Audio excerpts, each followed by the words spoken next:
p.m. Welcome to the September 2nd meeting of the Financial Planning Committee. We'll have a roll call and call the meeting to order. Ryan Maines. Present. Ken Picard. Present. Susan Satori. Present. Mike Shaka. Present. John Rappa. Present. We have a quorum. First order of business, approval of meeting minutes from April 28th. Hopefully you had a chance to look at this. Gentlemen, suggest you abstain since you weren't at the meeting at the time. Mr. Chair, I make a small notation that we have Susan and myself swapped with roles. On the members present at the Yeah. top, I see that, yes. Agreed. So get that changed. Okay. Motion to approve with those changes. I make a motion to approve Okay, second. minutes with those changes. Second, Here. okay. Okay, approved. Good, thank you. That was easy. Okay. Next thing, new committee members. Ryan, Mike, welcome. I don't know if you want to say a few words about your background and why you're interested to work with us on the committee. Go first, you want me to? Sure. So, well, thank you. Thank you. It's a pleasure to be here. Michael Shaka, lived in Northborough for about 17 years. 4 children, went through the Northborough school system. One of them still in it, sophomore at Algonquin. Let's see. It's me personally, I guess professionally, I've been in the software business about 30 years, managing teams of people and budgets of about upwards of about $30 million. Own some commercial property. Between those two things, I have an interest in just the happenings in town and some budgetary concerns, things that I felt that maybe I could possibly add some value to participate in the board. So happy to be here. Good, welcome, thank you. Ryan? So Ryan Maines, lived in Northborough for about 10 years now with my wife. We actually have a 1-year-old daughter, so no experience with the school system, but big part of choosing Northborough was because of that. And yeah, so, you know, the reason for looking to get involved is professionally, I've worked in finance, specifically right now at Boston Medical Center, where, you know, we always have a kind of revenue versus expense issue. So, you know, lends itself really well to local governments and, you know, Proposition 2.5 and the kind of constraints that puts on a town. So looking to get involved just to make sure that we can keep all the great services and kind of keep what makes Northborough without, you know, having to give up too much or change too many things either. So Great, wonderful, good. I've been doing this is my 6th year now, and one of the things I've realized, and I think I mentioned to both of you, is that one of my favorite things is what I call managing by walking around. When you get into the weeds, when you get some of the department managers come in front of us to discuss their projects, et cetera, and you start driving around town, oh, that's what that is. Oh, that's over here. You'll get, I hope you get a greater appreciation for the moving parts in town as a result of being delved into the details of what this committee does. So again, welcome and thank you. Next item. You all should get or should have gotten a link probably from the town clerk's office about ethics and open meeting law training. It's an online tutorial and system. If you haven't completed it, they will chase you to do that. It takes well over an hour. You can't skip through it. Trust me, I tried. And you have to do it every 2 years. So you'll be reminded of that from either Stephanie's office or from the town clerk in 2 years to renew that. You get a certificate at the end, save it off, it's a soft copy. The town gets one also, just so you have it for your records. So that's that. While we're at it, some clarification from the town clerk. When our respective terms expire. So Mike, Ken, and Ryan, your terms expire at the end of April in 2028. Susan and Scott, the end of April 27, and mine is April of this coming year. So there may have been some confusion earlier when you were brought on board, let's say in your case, Mike, by the planning board. So it's April of 28 in your case. So we clarified that. So that's out of the way. Election of officers. We have a motion for chairman. So, Mr. Chair, if I can elaborate a little bit. Typically, I like rotating positions so everybody has a chance to learn. I do not want to be chair. I've had my fill of that in other positions. And we have two new members here, and I don't think it's appropriate for them to be a chair. So I would like to make a motion for John Rapp to be the chair of this committee. Second. All those in favor? Aye. Aye. Okay.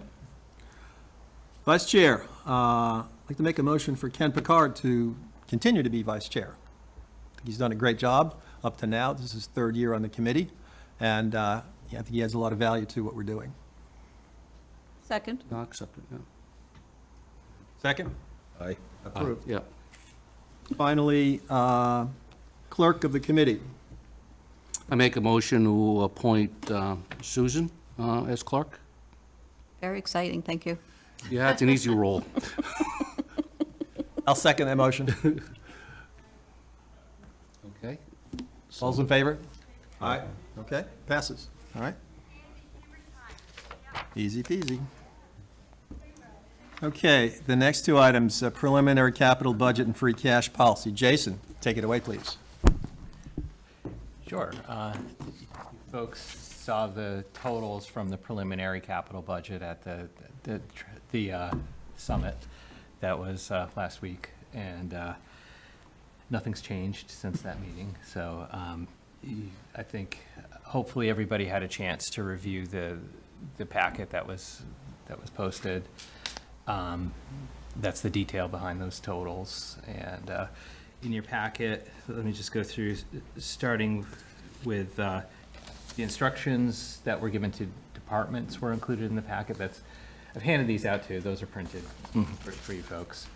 So that included the prior years. For reference, it had the prior years capital budget included there for reference for the instructions for the next year. And then the detail received from the departments was integrated into that budget that was presented at the summit.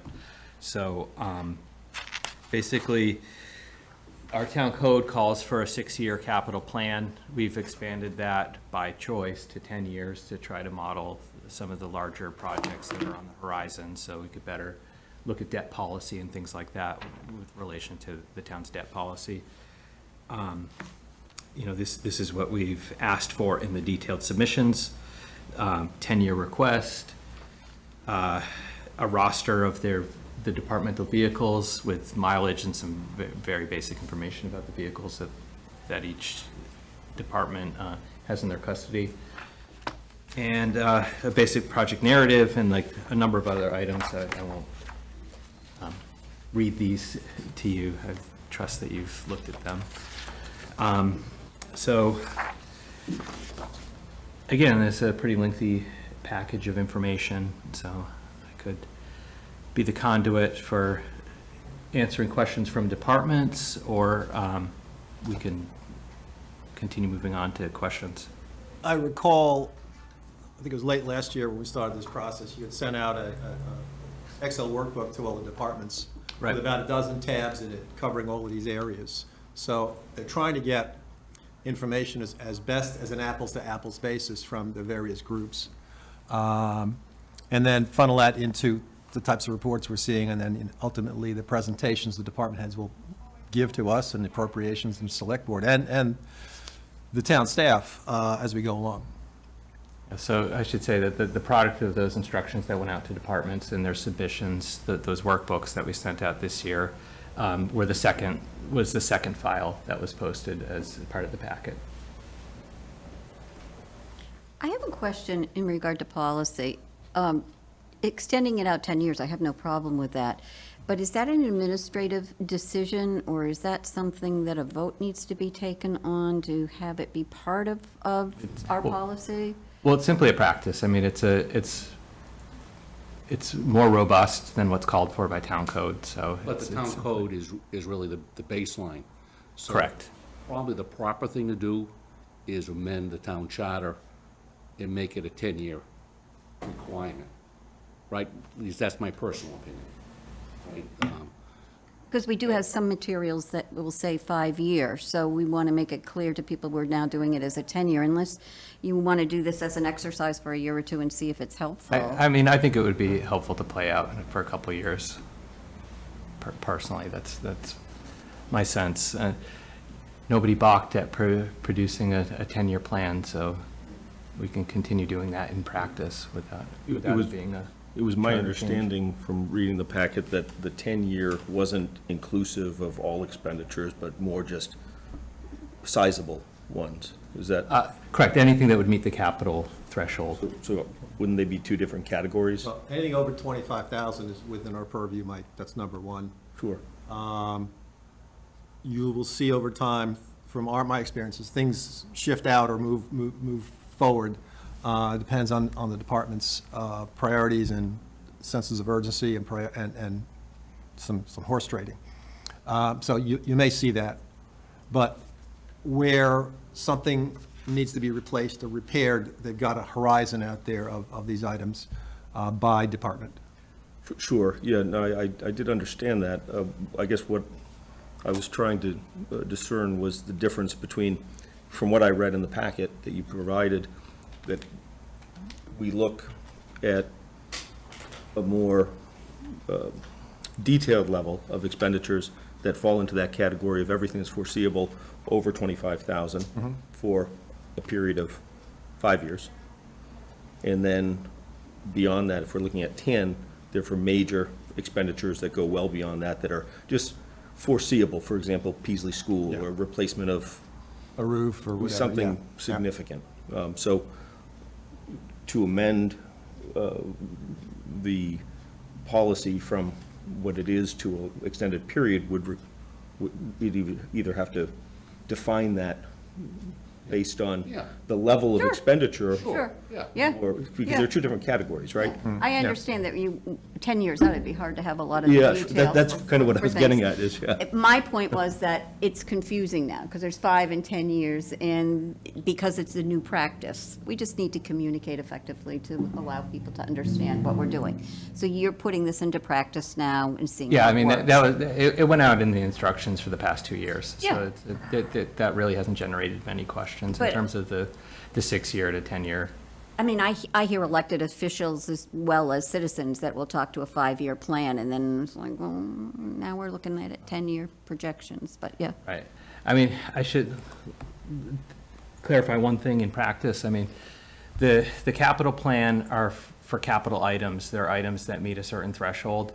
That's opposed to the operating budget, which may include expenditures at $25,000, but those are encompassed within a 1-year spending plan, Yep. whereas capital articles are substantial. They have a useful life of 5 years or longer. And, you know, they have a specific definition. They call for separate capital articles to be drawn up separate from the operating budget.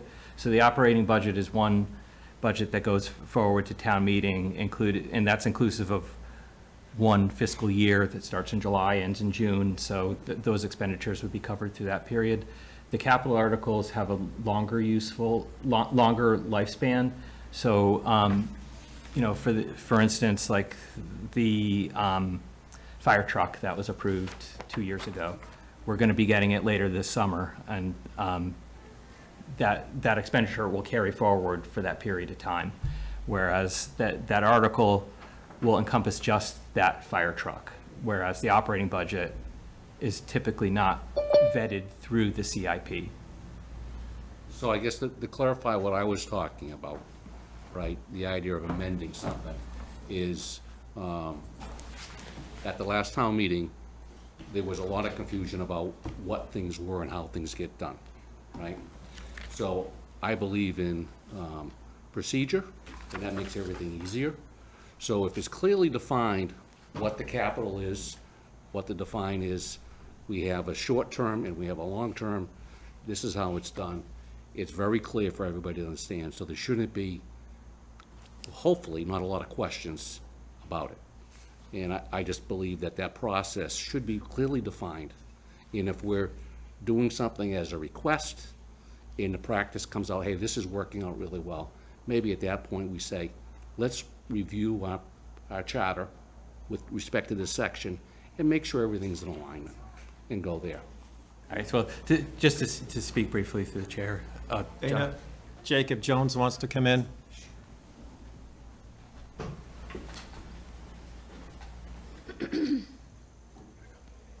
Okay. Go ahead, Jason. Are we recognizing? Jacob, have you joined us? Sorry, I just meant to watch. Okay, thank you. All right, Jason, please. All right, thanks. So the 10 years came, in practice out of one of the former administrators that came in during the period of time where there were four town administrators during that year. So the instructions got given out that year, verbally as 10 years. So to stay consistent with that, we've done that. And I thought it was helpful to continue doing that since it's a longer window of I'm time. not questioning that. I just, like I said, I'm a fanatic about process and definition. Yeah. Right, for the public. If this is a practice we're gonna continue doing, then let's codify it and get it in the charter. That's all I'm saying. And to add to the discussion, my understanding at least is like, if you have a capital item within the operating budget, that is going to be funded through taxation. Yes. Whereas when we look at our capital improvement plan that's brought before us, we do our best to either do it through free cash, and then at times we're also borrowing. Yeah, generally, I mean, we have a limit in our financial policies for how much free cash will apply Yep. toward the operating budget in total. Yep. So the operating budget is one vote at town meeting, but it encompasses a whole host of items that fall within that number. Yep.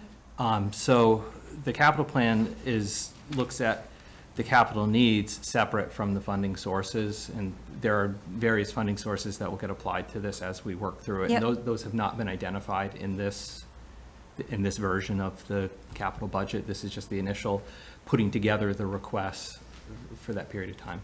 I'm with Ken. I'm a process person. I think the more parameters we have that people understand.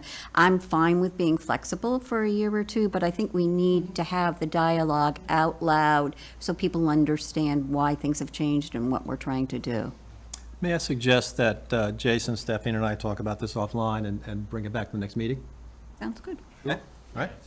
So I would also, just to cap that, we're in the midst of a recodification project to identify the pieces of town code that are inconsistent with each other and hopefully make them all consistent with each other. So right. that would be a suggestion that, I would share your suggestion of changing that to 10 years in the future. Sounds good. That's fine. Good stuff. Okay. Sound good? Jason, gentlemen? Jason, continue. Okay, so, like I said, just presenting folks with the requests that came through, summarizing them, putting them into the form of our capital budget. That was my goal for tonight. And then, unless there's any specific questions that arose from reviewing those materials, that's all I have for this agenda item. Could you explain the process from here? So for example, last year, I don't think we started this early, but we got into, in February and March, we got into the treadmill of reviewing all the respective department heads and their projects and ultimately drafting our report, getting it ready, and going out to appropriations select board in preparation for town meeting and the warrant book. Can you talk about the process that you're starting, or we had everybody come together last week, of reviewing or re-reviewing what their submissions were and where the discussions or horse trading goes from there? Yeah, I think the next step important step in the timeline is to know how much resources we have available to apply to the capital plan on a policy basis. So our financial policies call for, we have a free cash policy within our financial policies, and that policy calls for a free cash plan annually. Developing a free cash plan will tell us how much resources we have to apply to the capital plan and how much would be, if we were going to consider beyond our current resources, which would be free cash or some other available funds that we already have, borrowing would be the other option to pursue to fund the capital plan in full. So we saw what that looked like at the summit, where the balance of things, we assumed $2 million would be available to apply to the capital plan, and then the balance would be borrowed. That's not a foregone conclusion. I mean, that was just for the sake of doing the exercise for the financial trend system. It was, we originally called the summit the financial trend monitoring system, so that's stuck in my head because it was a number of years we called it that. And then last year, starting in '24, it was called the financial summit. So forgive me, I'm tripping over that. I keep tripping over that every single time. But it was basically the same process, but it was rebranded. The next step would be to get our free cash certified, which would involve having our books closed for FY25, the year that ended June 30th. So they are not yet, so we have not fulfilled all the obligations to get our number or have it certified by the state. So we'll be doing that very soon, imminently, and once we know that, we can develop a free cash plan, which the town administrator will take to the select board to get their endorsement of the free cash plan, and we'll know how much resources we have available for the capital plan. So a curiosity I have, and there's probably a lot more history in this room that could tell me if this has been a problem in the past, but, and by all means, I don't want to add more pages to your spreadsheets, but when I was looking at the materials that you provided, the thing that jumped out at me that was a little bit of concern was having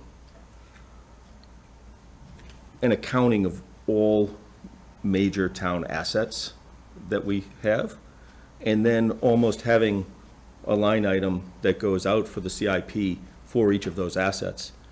Because when I look at the kind of cherry picking of certain assets that different departments have and areas that are going to require attention, 3 years out, 5 years out, I feel like it's a very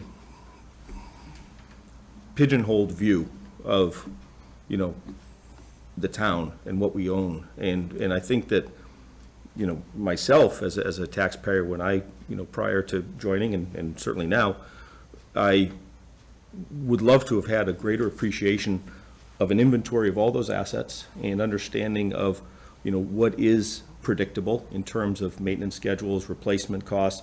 Do we need, 10 of these trucks or 7 of these?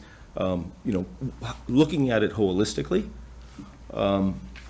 Because right now, it seems like, from what I read in the instructions to the department heads, it's kind of, just think about, what you might need, but they're not necessarily uncovering every rock, because I don't know if they're necessarily looking at every asset, and they're expensive assets in some cases. I mean, in some cases, it could be a $2 million asset, or it could be a building that has, there's certain things that are major expenditures on a building, like a roof, or like a heating system, and those have predictable lifespans. I don't know if that's something, because I've got to believe, and this is the part that I was saying you have more history on, is that there's been surprises, unpleasant surprises that have come up, and we've said, oh, darn it, we kind of didn't How do we think miss about. that? Exactly. Yeah, and there will always be surprises, but for instance, your buildings are all under facilities. So there's your normal maintenance schedule, but then there's things that, oh, I thought we had 5 more years on, the HVAC. Nope, it died. So we have to, get right on top of it. But everything is scheduled, but if you can picture how many departments we have, DPW, they have highway, sewer, water, so that's why it's almost broken down into blocks. where you'd never be able to look at one big spreadsheet with everything together. It's too detailed, Well, but. I think you could. I mean, there's 18 departments, right? And each department, some departments have more assets than Well, others. we have a total breakdown page, but if you're talking in detail, it Yeah, would be broken down. Steph, one thing I'd mention to Mike is that we hired a facilities manager in 2021. There was a long period of time where we never added any staff to the town, but one was classified in our compensation plan, and we finally hired one in 2021.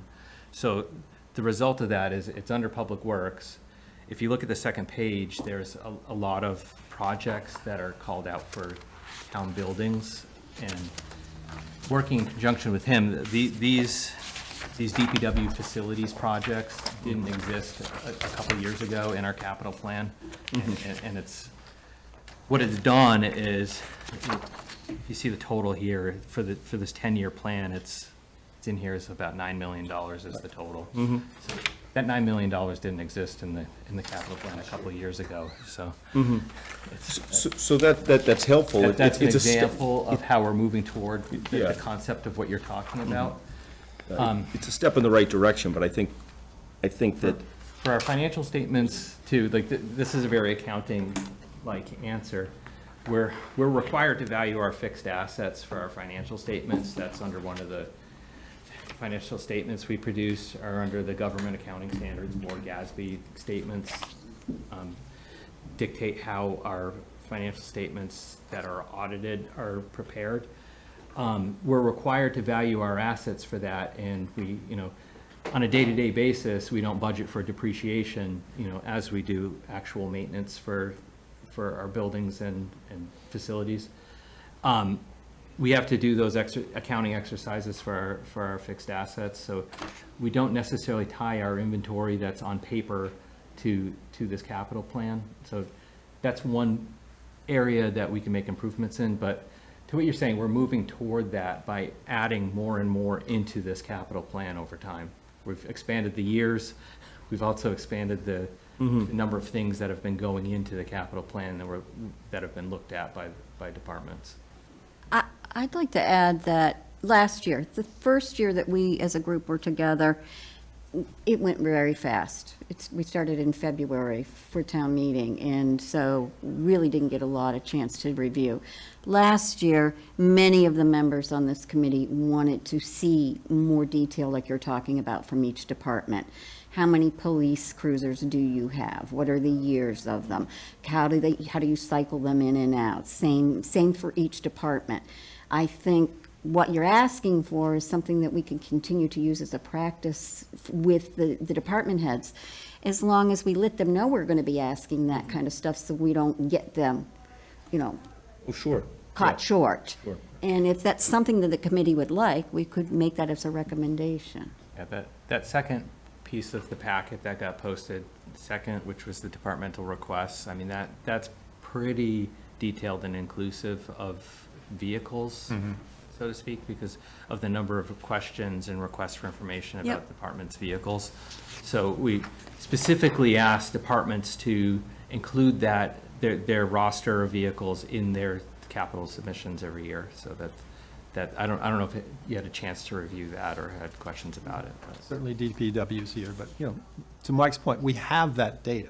We have that information.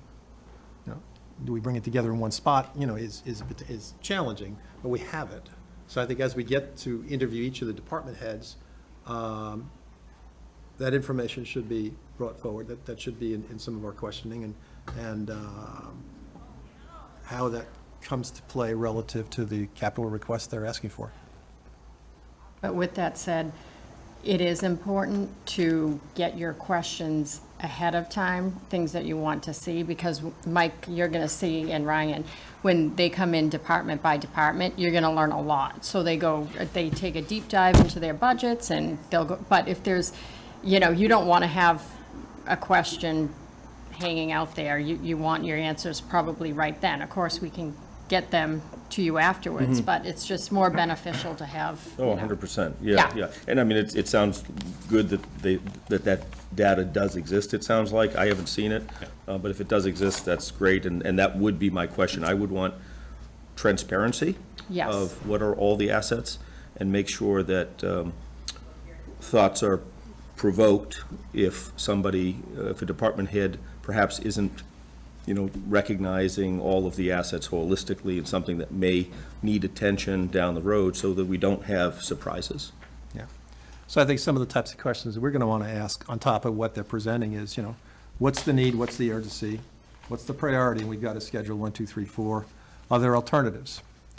How is the cost determined? And what's the impact if the request is declined? Those are the types of tough questions we want to ask people. Can I make a suggestion process? You guys are new. You're going to be really kind of interested in looking at things with a different eye because you're looking for the first time. Perhaps you could send questions ahead of time to John that he can then pass along to the town administrator and into the finance director. So that everybody is geared up to be able to give you those answers. That doesn't mean that you don't get to ask them in public. It just means that they'll give you the best information they have, and we'll see if you're happy with that. Sure. Does that make sense? Oh, that's great. Okay. All right. All right. Jason, next? Yeah, that concludes what I had to say about the preliminary capital budget. One of the things that I had Jason copy is a multicolored workbook here. I did this. I took the last 6 years of capital projects over. You've got a summary page, the first page, and then you've got individual pages with the breakdown. So you can see the run rate by department from 2020 to fiscal 2020 to 26, and the average CIP run rate. And that number does not include the fire station because it would throw it off like crazy. You will see some of these line items, especially under DPW facilities. There is nothing in the column because I truncated the right side of this workbook, which is the 10-year looking forward. And I'm going to update that as we get more new data from people. So this will give you an idea of, historically, what's been the burn rate, Sure. all right? I think to Mike's point, the more we review, the more we're gonna find we need to add things. Yep. And the point is, the police station is asking for a new generator, right? So, on my facilities, my background facilities guy is like, okay, how many generators do we have on in the town? All the pump stations have it, all the sewer pumps have it, all the major, how come we're not talking about all the generators? How often are they tested per NFPA? Have they done that? What have the results been? So, to your point, I know there's more generators here. We're talking about one. Maybe we see them all. That's what the facilities guy that you have here. He's been here a year. There's a lot to collate and gather to give him time. But the more we look at, the more questions we're going to develop, which is good. That's what we're here for, right? More predictability. Yeah, yeah. Because, I know the generators are there. And the NFPA requires certain types of testing, depending on the load. And that test will tell you if you gotta replace it or not, right? So, that's all coming down the line. Okay. If I can also, so are we gonna talk free cash policy and budget at the same time? Are you? Well, like I said, I didn't have anything additional to speak about with the free cash So I'm policy. gonna bring this except up for- now. I don't know if this is the proper line, but I was watching one of the selectmen's meetings, and the DPW was gonna allocate money from their operating budget for capital. The question was asked, well, that's capital. Well, it's operating budget. The capital committee only deals with CIP. Well, what's the definition of capital? Do we deal with, no matter where the funding comes from, is it capital or is it capital? Do we look at that? Yeah, I mean, that's a good point to clarify, because in practice, that's never been what the line has been held. The operating budget's been separate from the capital articles. Right, but the money which- was being transferred from operating for a capital item. Well, it was money that was in the Public Works budget's facilities For department. something else. For something else. That's, It was- again, I don't mean to be all confrontational, but the way I'm looking at it, for me, that money was allocated, voted for at town meeting for a certain purpose. We're changing the purpose, and it's not being reviewed by this committee because it's a capital. It was a capital item, the way, the amount of money it was being spent. Yeah, I agree. It's back to procedure. We have to be clear with, yeah. And we did talk about that. We Right. just, Because the last thing we want is darts being thrown. The ability of somebody to right, throw darts. right. Yeah, the That's all I'm The saying. Blake Street article at town meeting in April, we reviewed and opined and voted on a specific amount, and we walk into town meeting before it starts, and suddenly it's changed. And we were caught flat-footed. And I don't consider it darts, it's more like a grenade. Yeah. So we can't have that. We can't have that kind of embarrassment. Right, and, well, to the point, Ken, just to clarify what that scenario was that the DPW's operating budget was used to construct a fence at the DPW garage. That's the item that we're talking I about. was watching the town, I mean, the selectmen's meeting. And there were a couple change orders that complicated the installation of that fence along the way. But to the discussion that it was used for something else, I mean, there's money for facilities maintenance within the budget. And again, that came together to be more expensive and could have been considered a capital item and would have been in the future had it not, that money not been available within the budget. So that, I guess, just to clarify people Jason, what we're talking about. You know, it's how the money is spent, right? Regardless of where it's from, it's how it's spent. And for transparency, how it's transferred, right? For an operating budget to a capital budget, to a capital item is not appropriate. Right, but what we're saying is that the money was spent from the operating budget. Mm-hmm. It wasn't transferred someplace. It was within the No, it operating was budget. transferred from the operating budget for a capital item. Right, it was That's spent what I'm saying. from something that And qualified as I heard capital. the DPW correct. director say, oh, it doesn't matter. We can do what we want because they only deal with free cash. That's not what we do. We deal with capital, right? That's what we deal with. So I think that's, you know, an inappropriate statement to say, wow, it's operating budget. I can spend it the way I want. It's capital. You're spending on a capital item, we should be reviewing it here. I mean, I mean, And I want to be fair because I don't know if the Public Works Director said that, but it wasn't, I can spend the money the way that I want. I don't think I heard that statement, but that was a project that was conceived of because of a longstanding problem at the DPW yard. And I know the project was approved by the administrator. The contract was signed by the administrator. It was I'm not- just saying, not moving done at- forward, with I think somebody's capital unilateral should be reviewed by decision. this committee, right? If it's gonna be, if we're using money for a capital purchase, this committee should be involved somehow. That's our charter, that's what's in the Yeah. bylaws. Right. Period. So even if we had the conversation, No, I you know, if we brought understand, it I understand the before definitions you're financial saying, but planning, I just wanted to be hey, clear we have about an what the scenario was. opportunity that to you use were- funding. He Yeah. spoken about the Yeah. DPW saying I can spend it the way I want, but he clearly said about this committee, they deal with free cash. He So clearly said that. I just have a question. How many times do change orders occur that take an item from an operating item to a capital item?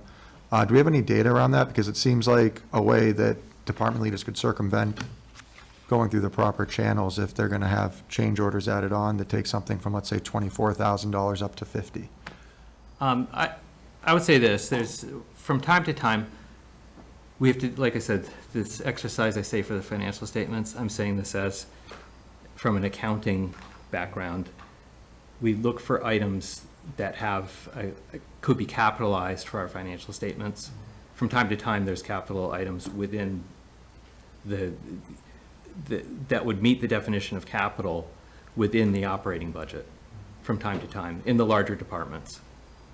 So you should have a list then? It should be Yeah, available? yeah, it's relatively limited, but, I mean, Okay, no, I just want to have a the scenario sense that of we're it talking about because, right now was a fence. Yeah, no, exactly. I understand that. I'm just saying that it does make it easy for people to bypass kind of the proper channels if Yeah, if I we're don't- allowed to do change orders and whatnot. And I want to be clear, I'm not accusing the DPW director of, Oh, no, I'm not saying That's that. not I'm just what I- saying it's a possibility. I think he's a very ethical guy. It just, my view, my seat, we're capital, and we didn't hear anything about it. You know, May I interject here?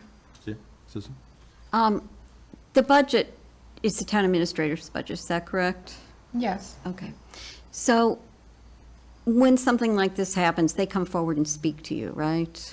And tell you that they're looking into potentially making a change like that? Well, I think we need to have more stringent procedures. Okay, Is all right. where I'm going with it, yeah. Because it is your budget. I think they should communicate with you, and then you would communicate with the financial, Right, yeah, we Planning don't want committee any and the finance grayism. director, yeah, Right, yes, yeah. yeah. And it's true, what we're talking about, 25,000 and over, that's a capital item, it was on a capital list. Could we have gone about it the same way and, used operating money, Yep. so we wouldn't, yeah, but it would be a lot more transparent if, that came before the financial planning. He gets A for effort, A for creative thinking. Yeah. It's just, again, we're back to the word process. Yeah, I get it. That builds trust. So I actually was thinking you were talking about a different project that I had a little bit of a concern about as well. But it was with regard to funds that were allocated for a particular capital expenditure, but then were reallocated to a different capital expenditure with the thought that it could be refunded via a special town meeting perhaps to replace those monies that were already originally allocated. But the project that it was funded, where it was reallocated toward, while it was well in excess of the $25,000 limit, I don't believe it ever came before this board.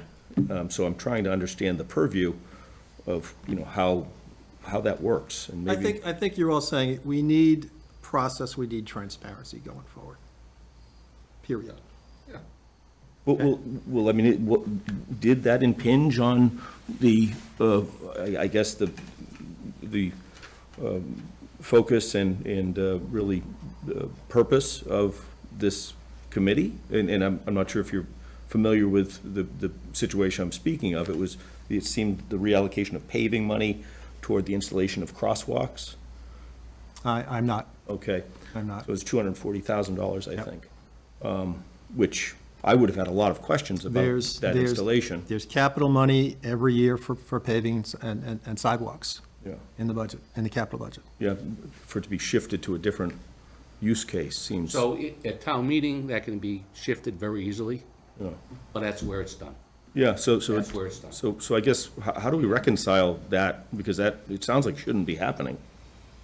Are you Yeah, saying? I don't, can I I say don't- something? I'm not aware of the second situation where money was used from one article that was for one purpose that was used someplace else. What, You're saying at town meeting this happened? No, it was a select Oh, board I know what he's meeting. talking, he's It was talking a- about the rapid flashing beacons. Yeah. Yeah, and that didn't happen because we fortunately got more Chapter 90 money in. So the funding came from Chapter 90? The funding not- stayed where it was supposed to stay, yeah. And the additional funding we needed for installing the rapid flashing beacons, that's, like for crosswalks, we're able to install because we received more money from Chapter 90. This is important. What's the process as the select board representation of financial planning committee? Do I stand up? Do I sit down? Because this is awesome, because this is exactly what we're talking about, select board. But do I sit down? Do I stand here? Your choice. So, Brief, John, please. what's that? Keep it brief. We got a big agenda. Oh, I'll make it brief. Thank you. It's what we're talking about.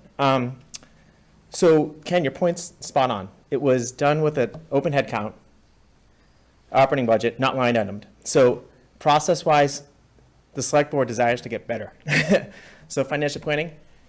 And Steph, I don't completely agree with the characterization, because we got the grant and we're still paying $30,000 a piece per the contractor for these 8 lights. We're still paying $240,000.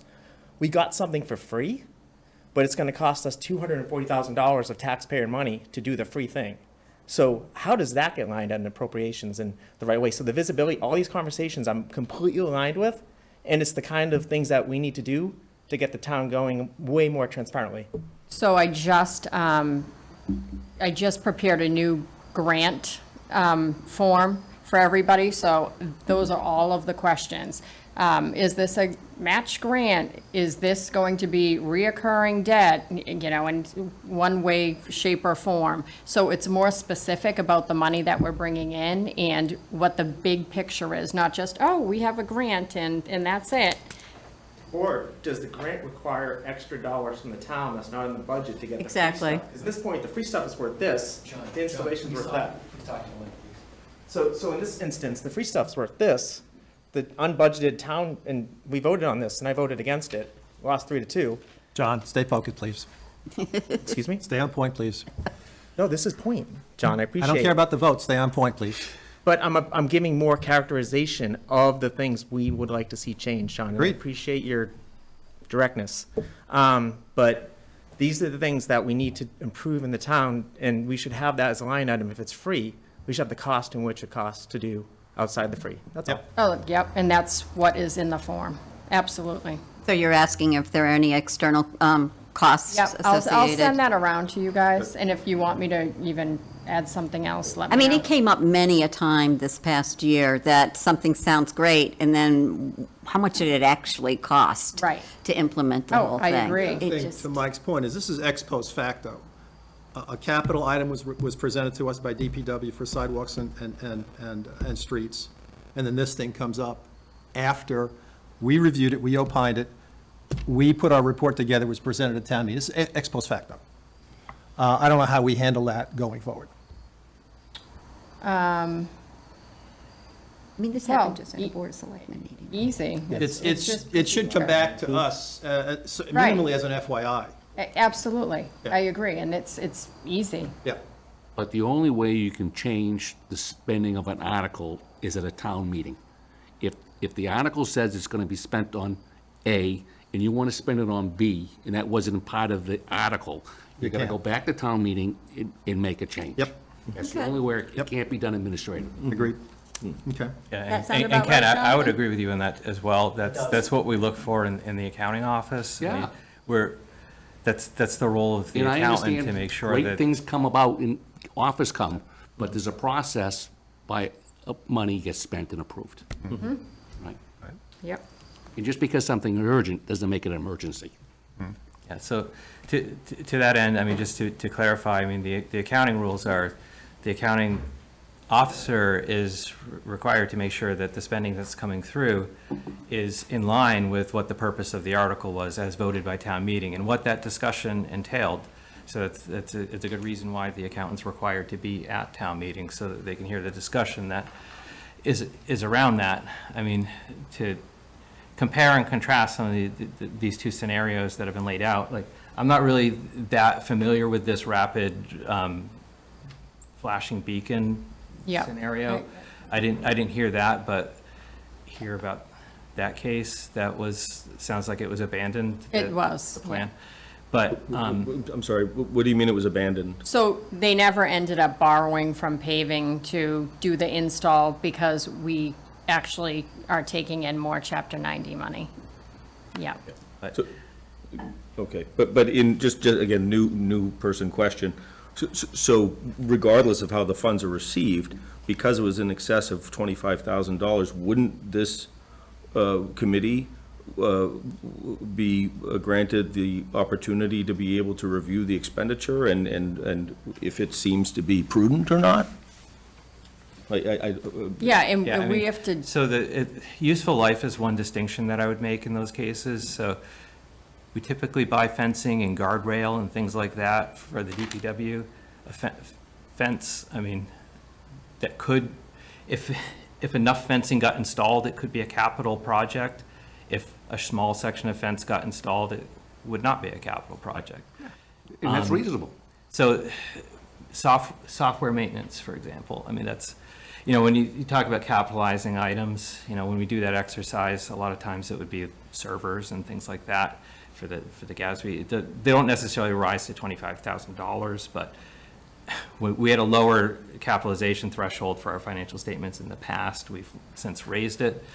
But to that point, there's a lot of expenditures that may meet that dollar threshold, but don't have the useful life to qualify them as capital, and they live within operating budgets. And I'm fine with that, Jason. And again, that's not what I'm talking about. I'm fine with that.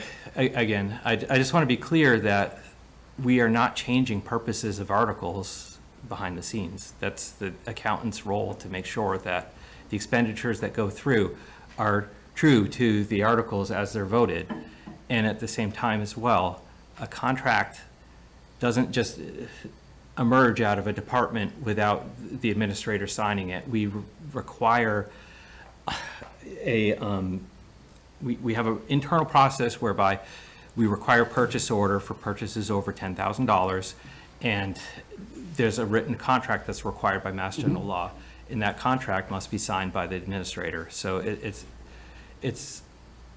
decisions aren't made unilaterally behind the scenes like that. So I just want people to be clear on that. One of the problems that I've had in the last 2 years is the number of grants that are coming in. And there's not been a great coordination in regard to people overseeing that grant money and where it fits and how it fits. And from a lot of these grants come other expenses that good questions would bring that to light. I applaud people for going for the grants. Maybe we should, as a board, be CC'd on all grants that have anything to do with a capital item, so we'd at least be aware of it. And then a chairperson could decide, maybe we need to have a discussion as a group and decides to have a meeting. I also suggest that the Board of Selectmen, when these kinds of things come up at a board meeting, that you ask whether or not financial planning or appropriations knows about it and had anything to say about it. And we can at least pull ourselves together communicating about these kinds of things. I mean, at as simple as certainly a recap by department where they're aware of a grant, they're going for a grant, something's in process, we're waiting for something to get back, or we didn't get it. Some recap on that, I think, would be pretty straightforward and not too difficult to do. And to your point, you know, in the 6 years I've been doing it, I applaud the departments that sniff out these grants, they know where they are, apply for them. It appears in the past they've had a pretty decent success rate. The grants are reimbursements for the most part, and I got to think they're going to be more competitive going forward in terms of what is or isn't flowing down from Washington and from Beacon Hill and/or private entities out there. I think one of the grants for the dog park came from a private entity, or foundation, I think.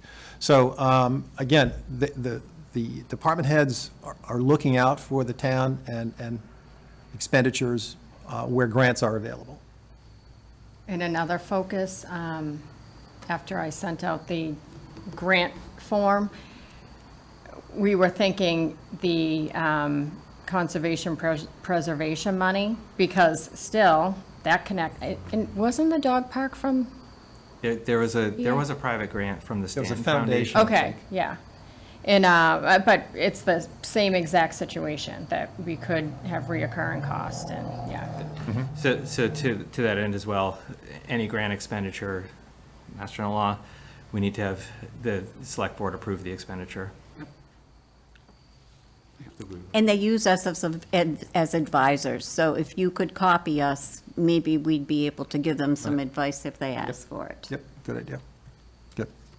You know, if I could jump in with, again, I'm not sure where this is supposed to go in the meeting, but the summit we went to, I want to applaud the departments that took to heart the idea of reducing the amount of vehicles they're going to be asking for this year. The police department did it last year before town meeting. They were very receptive to it. And this year, the DPW, I can see they said they were going to ask for less. Fire department's asking for less.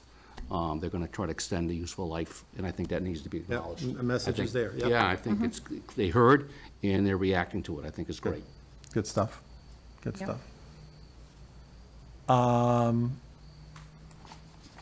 Anything more on the capital budget review, Jason?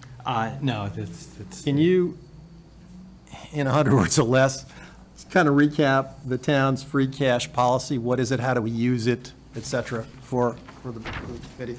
Right, so the overarching goal of having a free cash policy and a free cash plan every year is to identify, in layman's terms, free cash is your retained earnings from your results of operation. It's your surplus money that you have in the bank. The purpose of having the policy is so that we're not creating structural deficits, and by spending it on operating costs that we're not going to be able to replenish the free cash with in future years. That's why it's always been, the top line use of it has been the capital plan. So typically, the items in the capital plan are viewed as one-time expenses to tie to one-time revenues, so that your surplus gets used to fulfill one-time needs. And again, it's arguable, we replace roadway, we need to fund roadway every year, we need to fund replacement of cruisers, fire apparatus, less frequently. Those are ongoing expenses that don't recur every year, but we do have to align them to a source. So free cash is typically most frequently used for capital purchases. We also have a policy limit in the operating budget of $500,000. So typically off the top, we're using $500,000 toward underwriting the operating budget for the next year. Special articles, we've transferred $200,000 annually for the past number of years from free cash to stabilization. Those are both, free cash and stabilization are both reserves. It's just a higher level of security and a higher threshold of town meeting vote to access stabilization. So stabilization is generally viewed as the town's savings account. We have a financial policy that follows best practices of having somewhere between 5 and 10% of our annual operating budget within our reserves. So we've typically kept it at 8% with the free cash plan. So am I being tangential here? I don't think so. Some other uses could be other one-time expenses, like if we had a windfall of free cash, we Can I could. interrupt just for a minute, Jason? Yeah. Point of clarity for myself. Sure. And I'm not sure if I'm saying it right, but OPEB, the retirement, Yep. right? That's not part of that 10%, right? No, Because no. we're reserving money for future retirement.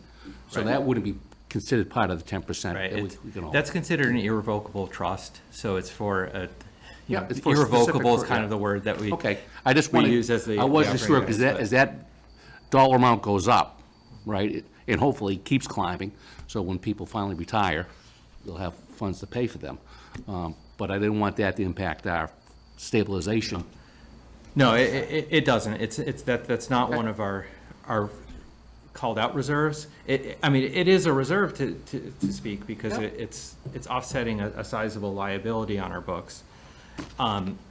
We can, in our free cash policy, OPEB could be used if we had a windfall. We had plenty of money to fulfill our $500,000 limit. That's for not the what I'm operating asking. I budget. was just asking about, was it part of the 10% No, calculation? it's If not. It's not, then- Ken. Then you've answered my question. So, but we could use free cash to transfer to OPEB Yep, per our uses. yep. Mike, Ryan, any questions on that? No, Susan? Okay. All right. Future meeting schedule. Now, I understand from what was put out today, the select board's going to meet on the 8th and come up with a date for a fall town meeting, Special town meeting, special yep. town meeting. You're going to have at least 4 articles on there, from what I can see. Yes, so 3 are revolve around the White Cliffs Mm-hmm. lease, and then 1 is a drainage easement for the new fire Mm-hmm. station. And can you articulate on how you envision vetting that past appropriations in our committee as well as the select board to be able to get it ready for putting the warrant to bed? Can you talk about that? Right, I was. How much lead time do you need? So I'm going to ask the select board, we were aiming for, around October 14th. I think we're gonna bring it to October 27th, and I still have to see if, that's a date that's agreeable for everybody. Is that October 27th? Yes, it's a Monday. Yep. So prior to that, for White Cliffs, we have a tour September 19th for residents only from 12 to 2. And that's during Apple Fest, so hopefully we'll get a lot of people. And then the 22nd will be a public information session for town meeting, special town meeting. We'll review the lease, talk more in detail about it, and go into the process of special town meeting. So if we back it up to, you guys are meeting tonight, appropriations haven't, I don't believe they've set a schedule yet. No, I don't think so. For what I So know. last year, what we did was, alternating Tuesdays. So it was financial planning, then appropriations. I don't know if Scott is looking in that pattern, but I think it makes sense because, it was tough for departments, et cetera, to have to go Tuesday, then Wednesday, or whatever it was. With that, hopefully, you all closer to can vote your support, and I'm going to have, the warrant language laid out by town council. I figure if September 22nd is the public hearing, the 6th, I believe, is the next Board of Selectmen meeting. Select Board meeting. So we could reconvene then, and hopefully have support of everybody, the financial committees and, So if you brought all three groups together on the 6th or whatever date, we're still going to have to vote on whatever the warrant article is that would impact, our role. Are we expected to vote? Is there a so need? typically, there's not a need. When it's regarding financial items, like the budget before town meeting, the appropriations, it says in the charter, meets in a joint meeting with the select board. So, but I would like all of the financial committees to be in support of what we're bringing to special town meeting, so. It would be good if we could do it maybe the 6th and have a joint meeting with the select board. And by then, we'll have warrant language and, we would have had the public session. Because you've got to get the warrant out, is it 2 weeks before the Yes. meeting? Mm-hmm. So the 27th is a Monday, you got to get it out the week of the 13th. Yep, that's right. Yeah, Jason and I were going over all the dates So today. let's keep that date in mind right now, subject to feedback through the select board and Stephanie on that. And may I suggest, keep in mind if we need to have a meeting with ourselves, does Tuesday night work for everybody? Is there any night of the week that's worser? And that's Tuesday, is that The 6th is the Monday, which might be this joint meeting, but if we had to have a separate it meeting, would be prior to that, so it'd be the end of September? could be, yeah. Yeah, yeah, I could do that. And certainly, we'd want to have enough forward notice so we can plan. Yeah, I should be able to do that. Don't know that yet, but I just want to make sure everyone has some bandwidth and you're unavailable. Yeah, so similar to Ken, I'll probably be in Europe for about a week, mid-month, but Yep. end of month should be fine. Yeah, and I'll follow back with Scott. I have a question about the White Cliffs. Yes, yeah. This may be something that you can't say anything about, so that'll be fine. I will understand. There's money supposedly for demolition of a part of the building. Are we going to be asking for that? Do we need that, or is? I think they expect us to help them out in their proposal. They asked, to the best, the town could do, up to $1 million to help out in any type of grants we can get, waiving building fees, CPA money. So we're gonna see where we're at. We have sent the lease agreement from our perspective to them. They agreed to a lot of the financial considerations, but then there's still a lot that their attorney has to review. So it's not, a done deal yet. It seems like we should not meet to talk about it until you can answer that question, because that would be really something Oh, very the important. questions will be answered by 10-6, absolutely. Okay. Yes. All right. Because the warrant article in the April town meeting was roughly 94,000 and change. Basically, a plan to go demo and cut out the butt ugly part of the building. And then the actual demo would, if capital was needed, would come back to us, and for the subsequent town meeting. So, I mean, it sounded like they wanted that gone because they were going to put Oh, they do. something else out Absolutely. there, yeah. They do, They, yeah. they have no need for it, yeah. Yep, They exactly. might be looking for funding from the town for that, is what you're They saying. may be. Okay, all right. meetings. Next item.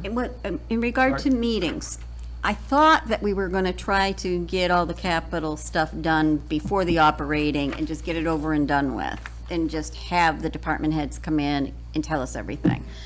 And then we would maybe meet later in the season, but we'd at least get that done so that we understood it. And then we could meet when we have a better idea of the financial situation after special town meeting is over with.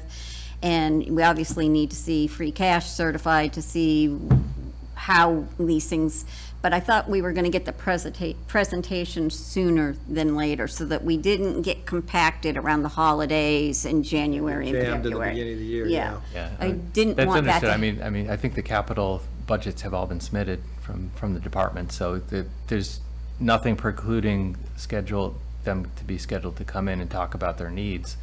I think that aligning the resources and then developing tiers for what you prioritize to recommend being approved versus things being delayed or postponed or not done, that can happen afterwards Yes. when we go through the process of aligning the resources to the plan. So to Do you have a so- problem with that stuff? Does that No, work for you? so is your thought process to go from here and then skip next Tuesday and?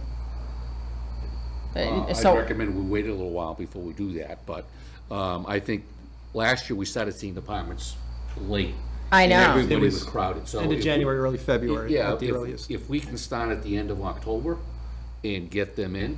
is that, Even into November, yeah. yeah, okay. It being I November. would like it They're ready to sooner. go. They're ready. I would like it sooner, but, because they're ready to rock and roll, Yeah. right? That was Well, part with of the this exception of the process.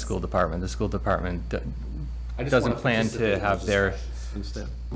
it's not until November that the school committee's scheduled to take up their capital plan and. They can go in the end. We could do Yeah. it sequentially. We can get some of the other guys done. Yeah. And then leg into that. But to the point is, we want to have this first pass with them, and then towards after the first of the year, kind of the final in terms of, okay, have you sharpened the pencil anymore? Has stuff come on or off your capital budget? What is it? And then we go from there, and then we. I don't Well- have an expectation we would ask them back in for that. We would just talk through Jason. I think we might, but to be determined. Should we also develop a list of what departments we'd like to see? Do we want to see all of them? Well, anybody requesting capital. So if the veterans. Yeah, there's Affairs some Department that isn't don't have requesting any. capital, Yeah. it's nice, but. No, but I mean, priorities. all of them, all of the Usual capitals? Okay. suspects. Yeah, I mean, you have the entirety of all the budget submissions to look at, so we can schedule meetings with those particular departments. Like, I don't think town clerk or senior center have any Right? I mean, capital. finance doesn't have any, and. Yeah, of course, yeah. I don't think senior Assessors. center doesn't have any, Yeah. you know. Yeah. Well, I think The to help building board of health facilitate doesn't have any the, capital plan, so. Yeah. make this easier for the department heads, like Sue said, get them in earlier, and if we can develop our questions, our individual questions, submit them to John. John can submit them through Jason or to the department Standard head, set of questions or, and just submit it. Yeah. That way, when they come in, Yes, I you love know, it. okay, we That's see good. this, we recognize this, explain this, and I don't understand this part of it. How does that work for you guys? Sound good? The sounds logical. like a plan, yep. Okay, Yep. all right, and you want that to be more towards the end of October? Well, With a finishing I'm date just- by Thanksgiving? Yeah, Shouldn't take that before long, Thanksgiving, you know. but I'm just saying. I'm Spread out gone over for a 2 while, I weeks. want to participate. Yeah. Couldn't we possibly also have them in twice a week? Because if we don't do appropriations and just get it all done in a Yeah. 3-week Could. period, We could, yeah. would that work for I you think guys? it's going on, yeah. Have Wouldn't you like to get no, rid of We this? don't know when Scott wants to. Yeah, well, yes. We can get the chiefs in on one night. DPW's got a lot, so that's gonna be one night by itself, and then schools and CPA after that. Yeah. So John, as chair, you're in charge of the agenda Yes, and timing, yes, you can work all that out. thank you. With these two? All right, John, and I assume you know Ken's schedule, so we can. Yes, I do. We can Thank work you. around. We it. all do. yep, He tells us constantly. we do. Don't know, I'll let you know later on. Next item on the agenda, feasibility of appointing a liaison to the Master Plan Implementation Committee. Discussion. So I'll start the discussion off. I know initially when I got on the committee, I was in favor of liaisons. But the more I read the charter or our codification, we're supposed to be totally independent, neutral, with no knowledge about what's going on, other than, you know, we hear from them at the meetings. I get a feeling a liaison may develop bias, and I'm just concerned about that. Well, my feeling about. Susan, what do you think? Yeah. My feeling about liaisons is that I think that, I don't know, can all of us watch all these meetings? There are so many subcommittee meetings and everything else, and so many committees in this town, that the important ones, where we know a lot of money is gonna be asked for, we know a lot of questions are gonna come up at town meeting and from townspeople, that somebody goes, they listen. But what we need to incorporate into this process is we need a line that says liaison reports, because they should come at each one of our meetings, if they've been to a meeting, to let us know. This is the stage of what's going on with the fire station. We have expended this much. Anything that has happened that was a problem? Scott, we appointed Scott liaison to the Peasley Building Committee. I'm the liaison to the Fire Station Building Yeah. Committee. We are ambassadors without portfolio. We do not have a vote. But we report status back to this committee, and I intend to do that in a couple of minutes. So I think the Master Implementation Committee is a really important committee for us to probably liaison with. I believe it's a very important committee too, Susan. A lot is happening. Yeah. Okay. So what do we want to do? Guys think.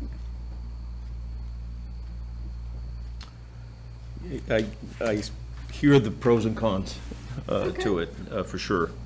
I think, Ken, you bring up a great point of a potential bias, because suddenly there's an invested interest, so it could become a challenge there.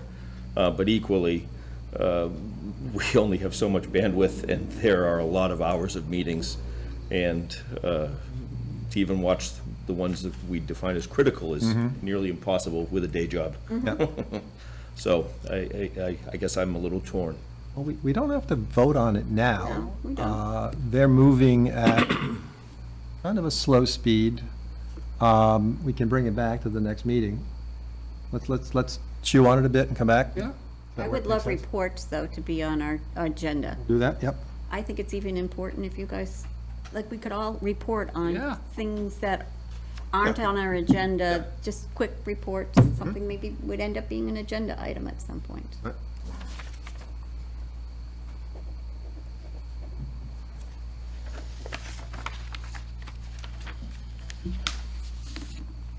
Okay. Next item is department tours. this group last year had a tour of the existing fire station, the police station, Peasley School. I think it makes sense to go see the town garage. He's got the most moving parts, literally and figuratively. I think it makes sense to see the existing fire station, because at the end of next year, when they move out of that, we had more questions coming into the fire station vote of, what are we gonna do with the existing fire station on Pierce Street? I think taking a look at it with a very different pair of eyes, as opposed to if you've been there, if you've driven by it, makes sense. And the police station, the centralized dispatch is there. Obviously, it was recited and repainted. The holding cells are there, some other stuff. I think it makes sense to see that, because as these departments are going to be looking for capital in the future, I think it's quite invaluable that we relate to it. So probably something we could do, maybe a Saturday, hour or two here or there. What do you guys think? Great idea. Right. I think all, the tours I've gone on, all the department heads have been very receptive. They provided a lot of information. It's just nice to see what the asset looks like. Yep. And be able to ask some direct questions at that Right. point. Right. And when we do these are informational meetings. We're not in session, we're not voting on stuff. We'd have a open meeting law violation if we did. It's an informational tour. So let me talk to Steph and reach out, all the department heads and Superintendent Martineau, they've been very hospitable and open to this. Come back with some dates, with some ideas. Anybody want to see anything first on your list? Any I'd like to go preference? back to the DPW. Okay. Yeah, me too. Especially before it gets cold. Yeah, right. Good weather. Walk into the building. We'll talk to Scott. Yeah. I think the Peasley School is important for everybody to Yep. see, since that's going to be the next big item that we're all going to be talking about. Yeah, I mean, I think prioritizing based on where the next expenditures are probably makes the most sense, right? And it's an early 1960s school, and when Lincoln was built, it was a cookie cutter of it, but Lincoln was upgraded a few years ago. So walking into both schools, it's night and day. But we had a ground-up tour of Peasley last year, the boiler rooms and everything else, so, they did a great job with that. So let me start with that as an action item. I think the police station should be the next one, because they really, really have a bad situation in their dispatching area. So at some point in time, they're going to need some kind of place to grow. Yeah. I think it's Oh, important. the technology's Yeah. got to be upgraded, but yeah, okay, DPW, police, fire, and Peasley, we'll kind of tee it up that way, but we'll come back with some dates before it gets too crazy. Okay. Public comments. 3 minutes for public comments from anybody? Mr. Jones, good evening. Mr. Chair, Jacob Jones, 106 Green Street. Can you hear me? Yes, sir. Yeah, sorry, thanks for letting me watch your meeting. I'm not your liaison or anything. I just am very interested in, of course, the good work you're doing. I appreciated the various exchanges. The one comment that I did want to have, not to rehash the topic at all, I 100% agreed with some of the members when they were saying that the flashing light thing is the kind of thing that your board, I think your committee should have heard about. We only had a 7-day fuse on that. So like as a practical matter, I don't know. I mean, I was in the minority. It passed 3-2, doesn't matter. It passed.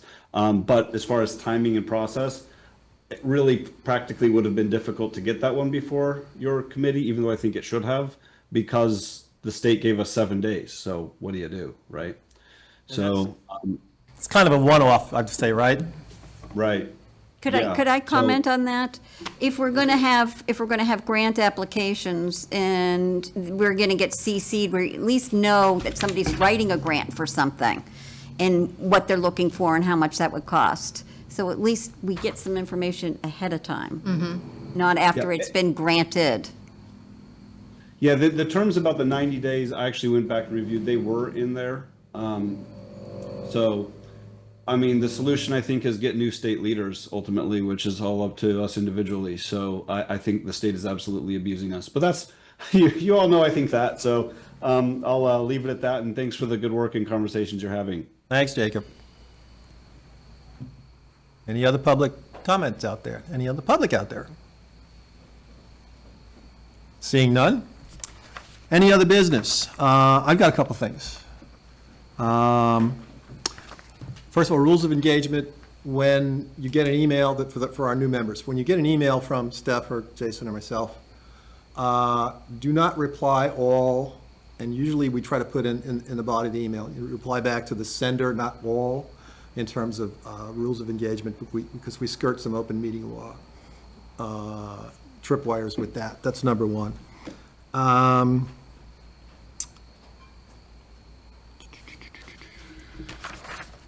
Second thing is the fire station project. Fire station project is on track. They cut ground April 21st. The general contractor, HV Collins, our owner's project manager, Colliers, have trailers on site. Concrete work has been done with footings. If you've driven by it, you can see that. They've moved out the schedule to start the drilling for the geothermal wells because there's so much activity going on the site. They don't want equipment and people stepping over boreholes on the site. There's going to be 18 geothermal wells bored into the ground there. So they're on track. The committee meets monthly. Jacob's on the committee also, is a member. We have update meetings with HKT, the architect firm, with Colliers, relative to progress, change orders, et cetera. There are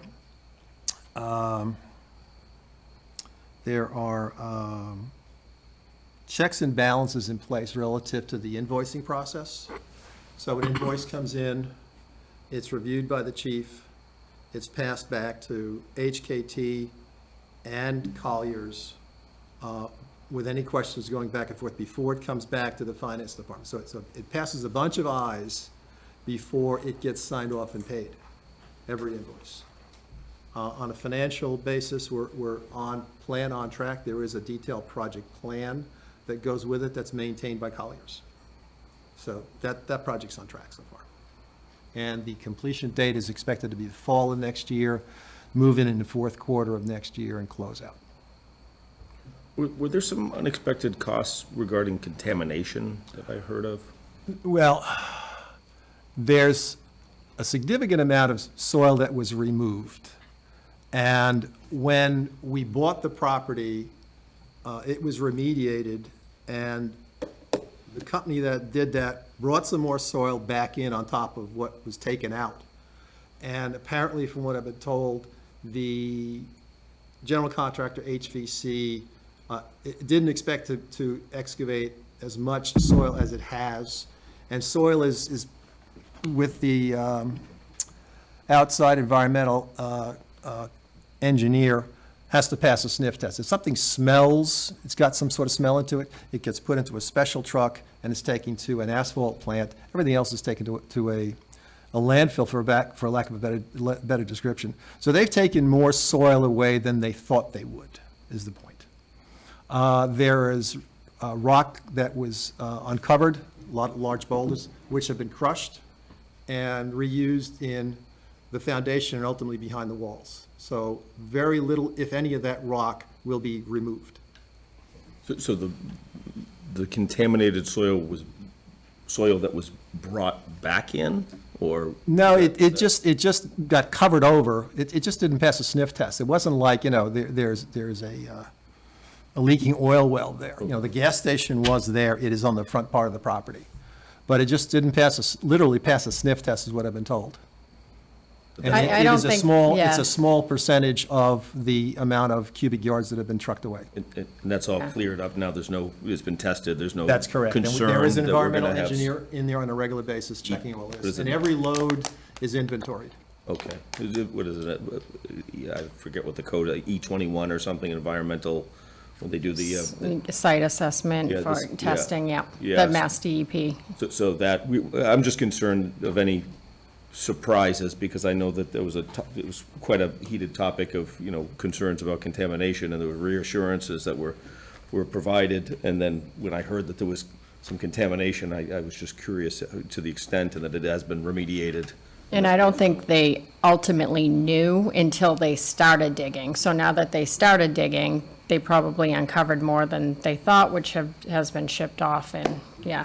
It's done, though. Yes. It's taken care of. And when, as part of our acquiring the property, a number of boreholes were done throughout the property, especially where the gas station was, looking down to I think as deep as 16 feet for any contaminants.